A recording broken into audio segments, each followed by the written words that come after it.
الحمد لله رب العالمين والصلاة والسلام على سيد الأنبياء والمرسلين محمد وعلى آله وأصحابه وبارك وسلم تسليما كثيرا كثيرا.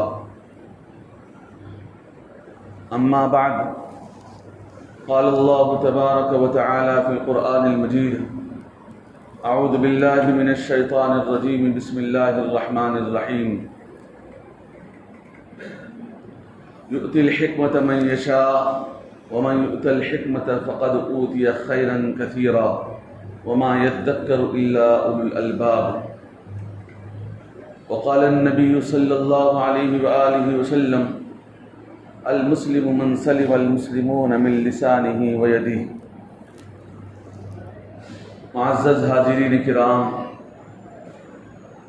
واجب الاحترام میرے دینی بھائیوں، بزرگوں، دوستوں،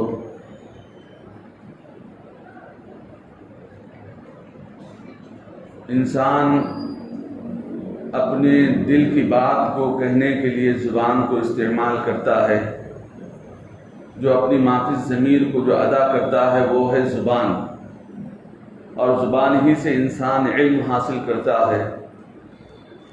اور ایک راستہ ہے جس سے انسان علم حاصل کرتا ہے، وہ ہاتھ ہے، جس سے علم حاصل کرتا ہے، لکھتا ہے، اشارتاً بتاتا ہے، لوگوں کو سمجھاتا ہے ہاتھ کے ذریعے سے، وہ ہے ہاتھ.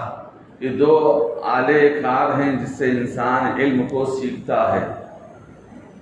زبان سے اپنی تکلیف کو ظاہر کرتا ہے اور اپنا احساسات کو لوگوں کے سامنے ظاہر کرتا ہے. اور جب انسان اپنے احساسات کو زبان کے ذریعے سے ظاہر کرتا ہے تو سننے والی جو چیز ہوتی ہے وہ کان ہوتے ہیں. زبان سے جو چیز ادا کرتا ہے انسان، وہ کان کے ذریعے سے انسان سنتا ہے، اور سن کر اس کو یاد رکھ لیتا ہے، اور اس کے ذریعے سے اس چیز کا ازالہ کرتا ہے، دور کرنے کی کوشش کرتا ہے. اسی طریقے سے جو ہاتھ ہیں، ہاتھ سے جو استعمال ہوتا ہے، جو آلہ بنا کر اس کو استعمال کرتا ہے، وہ انسان آنکھ کے ذریعے سے دیکھتا ہے، کان کے ذریعے سے اس کو محسوس نہیں ہوتا. وہ ہاتھ کے ذریعے سے جو چیز استعمال کرتا ہے وہ آنکھ کے ذریعے سے انسان دیکھتا ہے، اور دیکھ کر اس کو سیکھنے کی کوشش کرتا ہے. جیسے بہت سارے گونگے لوگ ہوتے ہیں، ان کو اشارے سے بات سکھائی جاتی ہے کہ یہ اشارہ اس کا ہے، یہ اشارہ اس کا ہے، جس کی وجہ سے بس اشارے بتلا دیا جائے تو وہ لوگ خود بخود بات کو سمجھ جاتے ہیں. ایسے ہی ہمارے معاشرے کے اندر بعض باتیں انسان اشارے کے اندر بتا دیتا ہے کہ نہیں میاں یہ بات صحیح نہیں ہے، یہ صحیح نہیں ہے، یہ بات بالکل غلط ہے. اس طریقے سے اشارے کے ذریعے سے انسان بتا کر اس کو سکھاتا ہے. تو اشارے کے ذریعے سے بھی علم حاصل ہوتا ہے، ہاتھ کے ذریعے سے، لکھنے کے ذریعے سے، لکھنے سے جو محفوظ رہتا ہے وہ انسان محفوظ رکھ سکتا ہے. زبان سے جو علم حاصل کرتا ہے وہ بھی محفوظ رکھتا ہے، اس کو یادداشت میں رکھتا ہے، لیکن کوئی تحریراً اس کو یاد نہیں رکھ سکتا، بس اس کے دل و دماغ کے اندر یاد رہتی ہیں. تو یہ دو ذرائع ہیں، انسان اس سے علم کو سیکھتا ہے، زبان کے ذریعے سے اور ہاتھ کے ذریعے سے. زبان کے ذریعے سے اور ہاتھ کے ذریعے سے انسان علم کو سیکھتا ہے. اس لیے اللہ رب العزت نے انبیاء علیہ الصلوۃ والتسلیم کو دونوں علم کے ذریعے سے اللہ نے بھیجا ہے دنیا کے اندر. کتاب کا علم اللہ رب العزت نے عطا فرمایا. انبیاء علیہ السلام زبان کے ذریعے سے لوگوں کو دین سکھلاتے تھے کہ دیکھو کتاب اللہ کی کتاب ہے، اللہ کے احکامات ہیں. اور اسی طریقے سے ایک اور علم اللہ رب العزت نے انبیاء علیہ السلام کو عطا فرمایا تھا، اس علم کا نام معجزہ ہے. وہ ہاتھ کے ذریعے سے یا کسی اشارے کے ذریعے سے انبیاء علیہ السلام کو خصوصی علم، جس کو معجزہ ہم لوگ کہتے ہیں، اللہ رب العزت نے عطا فرمایا تھا. علم کے ذریعے سے بتانے کے باوجود بھی لوگ راہ راست پر نہیں آتے تھے، تو انبیاء علیہ السلام معجزے کے ذریعے سے لوگوں کو بتاتے تھے کہ دیکھو یہ معجزہ عام آدمی نہیں کر سکتا، یہ اللہ کا کرم ہے، اللہ رب العزت کا احسان ہے کہ اللہ نے میرے پاس وحی کے ذریعے سے اور یہ پاور عطا فرمایا ہے جس سے لوگوں کو میں سمجھا سکوں. جیسے حضرت موسیٰ علیہ السلام کو اللہ رب العزت نے عید بیضا عطا فرمایا تھا، جیسے اپنے ہاتھ کو بغل میں ڈال کر لوگوں کے سامنے ظاہر کرتے تو روشن سورج بن جاتا تھا ہاتھ، ایسی روشنی آتی تھی کہ لوگ دیکھ کر دنگ کے دنگ رہ جاتے تھے، ایسی روشنی اس سے ظاہر ہوتی تھی، اور یہ عام آدمی نہیں کر سکتا۔ اللہ رب العزت نے نبوت والی ذات کے اندر یہ دونوں صفتیں دے کر عطا فرماتا ہے کہ زبان کے ذریعے سے اللہ کا علم اور اللہ رب العزت کے احکامات لوگوں کے ذریعے سے پھیلا دیتا ہے۔ اسی طریقے سے اللہ رب العزت نے انبیاء علیہ السلام کو معجزات اور ہاتھ کے کرتوت کے ذریعے سے کچھ لوگوں کے سامنے، تاکہ آپ کی بڑائی اور آپ کی کبریائی، انبیاء کی عظمت محسوس ہو جائے، اور انبیاء جو کچھ کہہ رہے ہیں وہ سچی بات ہے، اس کو ظاہر کرنے کے لیے اللہ رب العزت نے انبیاء علیہ السلام کو معجزے عطا فرمائے تاکہ لوگ احساس کریں کہ عام انسان ایک کام نہیں کر سکتا۔ جیسے نبی علیہ الصلوۃ والتسلیم کے ہاتھ پر بے شمار معجزے ظاہر ہوئے، انگلی کے ذریعے سے، یہ تو قرآن مجید سے ثابت ہے کہ انگلی کے ذریعے سے نبی علیہ الصلوۃ والتسلیم نے اشارہ کیا چاند کو تو 2 ٹکڑے ہو گئے۔ جس کے ابو جہل کے ہاتھ میں کنکریاں تھیں، نبی علیہ الصلوۃ والتسلیم سے آ کر ابو جہل کہنے لگا کہ اے محمد، اگر تو میرے ہاتھ میں کیا ہے اگر کہہ دے گا تو میں اسلام قبول کروں گا۔ نبی علیہ السلام نے فرمایا کہ میں کہوں یا پھر وہی چیز کہے جو تیرے ہاتھ کے اندر ہے۔ اس وقت ابو جہل نے کہا کہ ٹھیک ہے، وہ اس چیز کے ذریعے سے تو کہلوا۔ تو اس وقت کنکریاں کلمہ پڑھنے لگی، کہنے لگی کہ یا رسول اللہ، یہ تو محمد الرسول اللہ ہے۔ اس کے باوجود بھی وہ کنکریوں کو پھینک کر چلا گیا اور یہ کہتا ہوا چلا گیا، تو یہ تو بڑا جادوگر نظر آ رہا ہے۔ تو اس طریقے سے اللہ رب العزت نے انبیاء علیہ الصلوۃ والتسلیم کو دونوں علم عطا فرمائے، کتابی علم کے ذریعے سے لوگوں کو، زبان کے ذریعے سے لوگوں کو اپنے احساسات اور اللہ رب العزت کے قریب کیا کرتے تھے۔ اسی طریقے سے اللہ رب العزت نے معجزاتی علم ہاتھوں کے ذریعے سے عطا فرمایا۔ آج کل لوگوں کو ہاتھوں کے ذریعے سے معجزات تو ظاہر نہیں ہو سکتا، لیکن ہاتھی علم جو لکھنے کے ذریعے سے ہمارے لیے اللہ نے ایک راستہ کھول دیا ہے، تاکہ لکھ کر اس کو محفوظ رکھے اور آنے والی نسلوں کو سمجھا سکیں کہ اس ذریعے سے بھی علم حاصل ہو سکتا ہے۔ تو اللہ رب العزت نے یہ دونوں راستے عطا فرمائے، یہ دونوں راستے عطا فرما کر انسان کو بتلا دیا کہ ان دونوں راستوں سے علم کو سیکھا جا سکتا ہے۔ اس کے اندر اگر تھوڑی سی زیادتی ہوئی، اگر ہاتھ سے زیادتی ہو تو ظلم کہلاتا ہے، ہاتھ سے زیادتی ہو تو ظلم کہلاتا ہے، زبان سے زیادتی ہو تو وہ بھی ظلم کہلاتا ہے۔ انسان دونوں چیزوں ہی سے انسان کا ظلم ظاہر ہوتا ہے۔ دنیا کے اندر دیکھ لیں، کتنے بھی جنگیں ہوں، کتنے بھی لڑائیاں ہوں، آپس کی لڑائیاں ہوں یا ملکی لڑائیاں ہوں یا پھر کہیں کی خصومتیں ہوں، یہ تمام کی تمام یہ دونوں ہی چیزوں سے وجود میں آتی ہیں۔ یہ دونوں ہی چیزوں سے، یعنی ظلم ظاہر ہوتا ہے زبان کی زیادتی کی وجہ سے یا ہاتھ کی زیادتی کی وجہ سے۔ جو اگر ہاتھ اگر سے نہ کرے لیکن اس کے ساتھ کچھ کمی کر دے، جیسے مثال کے طور پر کچھ دینا چاہتا تھا لیکن نہیں دیا، ظاہر بات ہے کہ اس کے دل میں کڑ ہوتے رہتا ہے، جس کی وجہ سے وہ انسان یہ سمجھتا ہے کہ یہ میرے ساتھ زیادتی کر رہا۔ تو اس انداز سے دونوں چیزوں سے ہی ظلم بھی ظاہر ہوتا ہے۔ علم بھی یہی دو راستوں سے انسان کو آتا ہے اور ظلم بھی انہی راستوں سے ظاہر ہوتا ہے۔ اس لیے انسان کو یہ تمام چیزوں سے بچ کے رہنے کا حکم دیا گیا اور علم کو سیکھتے رہنا چاہیے۔ علم اس لیے کہ انسان کی اصل کیا ہے؟ جہالت ہے۔ اللہ رب العزت نے قرآن مجید میں فرمایا کہ وَكَانَ الْإِنسَانَ ظَلُومًا جَهُولًا، انسان کو ہم نے جاہل بنایا۔ ہر انسان کے اندر جہلت اس کی جبلت کے اندر رکھا ہے، اس کی فطرت میں اللہ رب العزت نے رکھا ہے۔ ہر انسان کے اندر جہالت ہے۔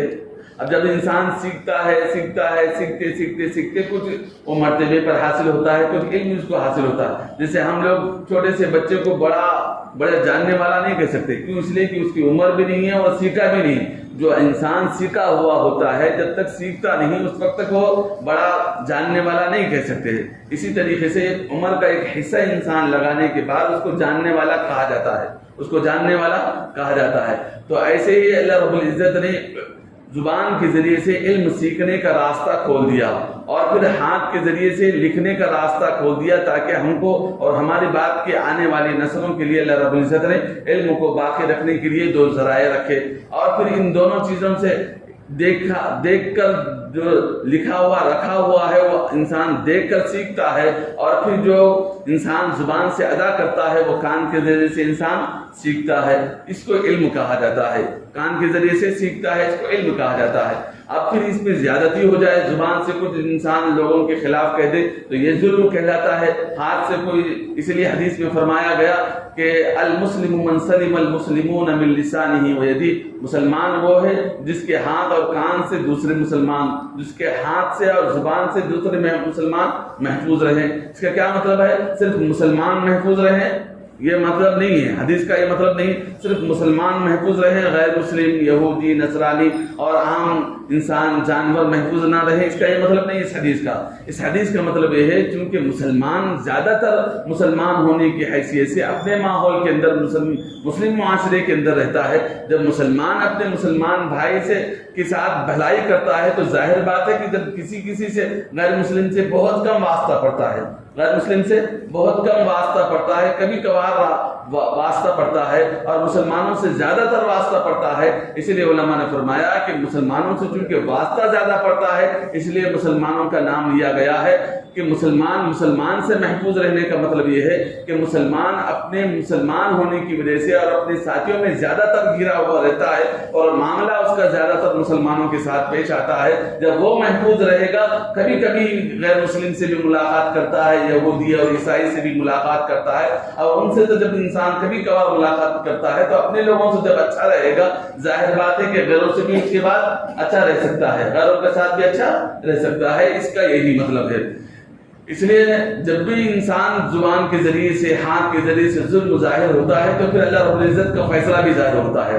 ایک مرتبہ حضرت داؤد علیہ الصلوۃ والتسلیم کے پاس ایک معاملہ آیا کہ ایک شخص کے ریوڑ تھا، ریوڑ مطلب جو بکریوں کا بھیڑ ہوتی ہے، ریوڑ ہوتا ہے، وہ ریوڑ کسی کے جنگل میں داخل ہو گیا، اور جیسے بکریاں زیادہ تھیں وہ آدمی چرانے کے لیے لے گیا، اتفاق سے بکریاں کا رخ جنگل میں چلا گیا جہاں کھیتی اگ رہی تھی، اور ماشاءاللہ سے بہترین اگنے کے قریب تھی، یعنی بڑی ہو گئی تھی، بالکل پھل لگنے ہی والا تھا، فصل لگنے ہی والے تھے، تو جا کر پورے کے پورے تہس نہس کر دیے۔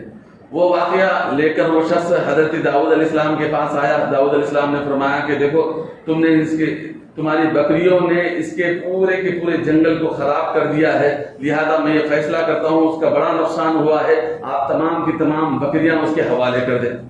حضرت داؤد علیہ السلام جیسے ہی کہے تو شخص خاموش بیٹھ گیا اور واپس باہر نکلا۔ جیسے ہی باہر نکلا تو حضرت سلیمان علیہ السلام نے پوچھا کہ ایک آدمی کی صورت اتری ہوئی ہے، دوسرا آدمی خوش نظر آ رہا ہے، تو حضرت سلیمان علیہ السلام نے فرمایا کہ کیا فیصلہ ہوا؟ انہوں نے فرمایا کہ حضرت داؤد علیہ السلام نے یوں فیصلہ فرما دیا کہ یہ پورے کے بکریاں اس کو دے دیا جائے، بس اب وہ تو پریشان ہیں۔ تو اس وقت حضرت سلیمان علیہ السلام نے فرمایا کہ اگر میں فیصلہ کرتا تو کچھ اور کرتا، یعنی اس سے بہتر فیصلہ کرتا تاکہ دونوں کے حق میں بہتر ہوتا۔ تو یہ بات حضرت داؤد علیہ السلام اندر تھے، جب ان کو معلوم ہوا تو انہوں نے بلایا کہ بچے کو بلاؤ۔ سلیمان علیہ السلام کو بلایا گیا کیونکہ ان کے لڑکے تھے اور وہ 11 سال کے تھے۔ اس وقت جب یہ فیصلہ کر رہے تھے، حضرت سلیمان علیہ السلام کتابوں اور روایتوں میں لکھا ہے کہ 11 برس کے تھے۔ اس وقت اندر حضرت سلیمان علیہ السلام کو بلایا گیا۔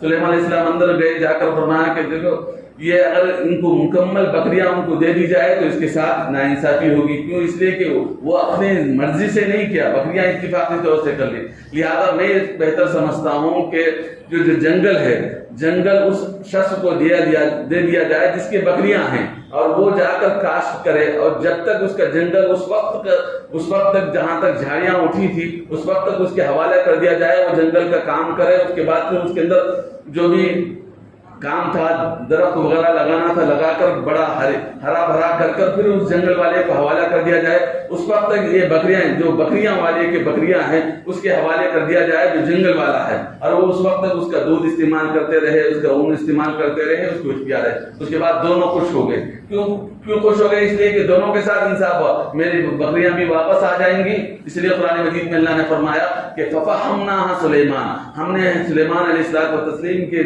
دماغ کے اندر ہم نے فہم ڈال دیا تھا، فہم، اور یہ اللہ رب العزت کی طرف سے تھا، ایسا نہیں کہ باپ کو گرانا مقصود تھا، کبھی کبھار چونکہ اللہ رب العزت یہ بتلانا تھا کہ یہ آئندہ چل کر یہ لڑکا بھی نبوت کے مقام پر فائز ہونے والا ہے، اس لیے اللہ رب العزت نے حضرت سلیمان علیہ الصلوۃ والتسلیم کے دماغ میں یہ بات ڈال دی تھی۔ اسی طریقے سے ایک اور واقعہ پیش آیا تھا حضرت سلیمان علیہ الصلوۃ والتسلیم کے دور میں کہ دو عورتیں کہیں سفر میں جا رہی تھیں، رات کو سو گئے، دونوں کے اپنے اپنے لڑکے تھے، بازو میں سلا کر سو گئے۔ اتفاق سے بھیڑیا آیا، ایک کے لڑکے کو اٹھا کر لے چلا گیا۔